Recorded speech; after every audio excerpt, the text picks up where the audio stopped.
Hey everyone, welcome back to Crypto Cash. Thank you so much for joining me here. Hope you're having a fantastic day. Let's start off with Solana, see what's going on. Just want to say thank you so much again for the awesome feedback. Appreciate you always hitting the like button, commenting below. Deeply appreciate that. And just to touch on this here from yesterday, this is what could have happened if the price rejected off its descending trend line. So far, we're tentatively closing above that, and we may actually close above our local resistance at 144, which is right where the price action is at. So keep in mind, we're right in this little resistance range. We may see a little bit of a pullback. The CME gap has been filled, and the likelihood of further upside is higher if we close at or just below the current range. I'll explain more about that here in a minute.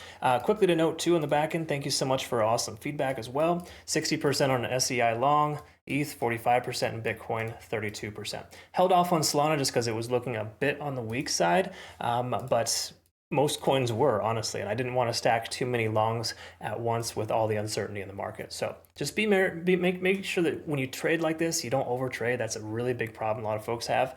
I might send 2 or 3 signals at any given time, but it's rare to have more than that at once, just because unless there's complete certainty, which this market is full of uncertainty for the moment, it's difficult to want to take multiple positions. So just friendly advice in that one. Try to pump the brakes a little bit if you're getting kind of crazy with too many trades.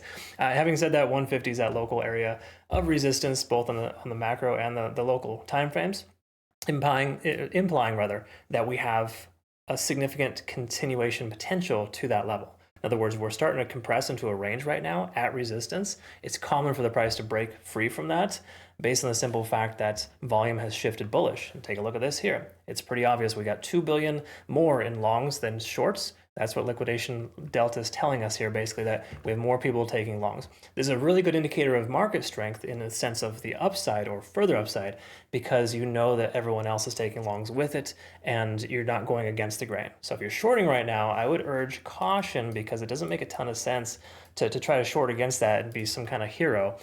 Nobody likes a hero. I mean, some people do, I'm sure, but if you're that idiot that posts online every single possible, you keep refreshing your screenshots to be able to share the best possible trade, that does nothing really. It's smoke and mirrors, and it's not really all that valid. So just, it's not why you trade, it's what you do that defines you, right? So make sure that you understand.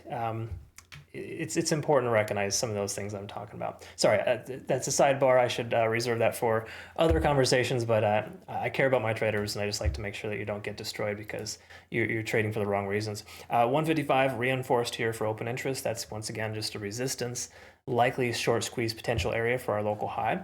And then 144, that secondary most amount of local open interest, which is that point of control here. We can see just easy round number 145. Okay, so that's the resistance. So we're kind of closing, we're due to close above that, which is nice, but we don't want to get too ahead of ourselves. So daily time frame, what are we looking at here? Truth is, we're below a lot of moving averages, and other coins are looking better. In other words, while we're more likely to continue higher based on the market strength and overall sentiment, we're still in a descending type of trend, depending on what kind of trend you're looking at, and we're still below all moving averages. So by no means are we out of the doghouse or out of the woods just yet. We also created a fair value gap as low as 137 recently. So if the price does come down to 137 and some change, I'm going to be very, very happy or excited to consider a long position as long as the market isn't upside down by then. Okay, so just some things to kind of think about, but there's nothing here on the daily time frame that's like super amazing. There's no hidden bullish convergence that you're probably going to hear from some other YouTubers or whatever you want to call us. And it's just frustrating to know that that very irresponsible traders are getting more views. It's not even about that. It's the fact that that people are attaching themselves to the wrong type of trading strategies. And don't get me wrong, I'm not perfect, totally not. But the truth of this matter is that until specific trends are broken or you actually have confirmation, just kind of shooting from the hip and hoping for the best because you got a 0.618 fib level and there's no other confirming factors present. Those things don't mean very much. Okay, so Elliott wave theorists, no offense, but I think a majority of them don't know what the hell they're talking about. Okay, so let's take a look here. Just quickly to note, once more, just going to redraw out this trend line just so we have it. I don't know why I removed it. And at this point here, we're looking at the 4-hour time frame, and we want to recognize that we are breaking above the 50-day SMA. And the good news is 50-day SMA typically goes with a descending type of trend on the 4-hour time frame. So oftentimes when you break above that, you've broken above the descending trend, and that's a good sign. Now, it's still very early and premature to take a trade, in my personal opinion, but once more, this is a good sign to be above that level. But one thing you got to recognize about SMAs or trend lines is that a short-term break above means very little. Holding above for an extended period of time is better. Okay, so hypothetically, we're still in this range another 24 hours from now, maybe just say 8 hours from now.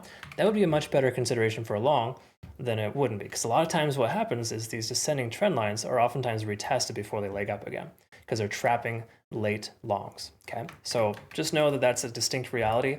I'm going to be much happier to wait for an entry in the 138 to 140 range, for example. That may never happen than taking a long right now that's high risk. Okay, so it's just kind of the thoughts there. Either way you look at it, though, the 4-hour time frame is showing strength, so please bear that in mind. If you want to average into your position, that's probably the best strategy.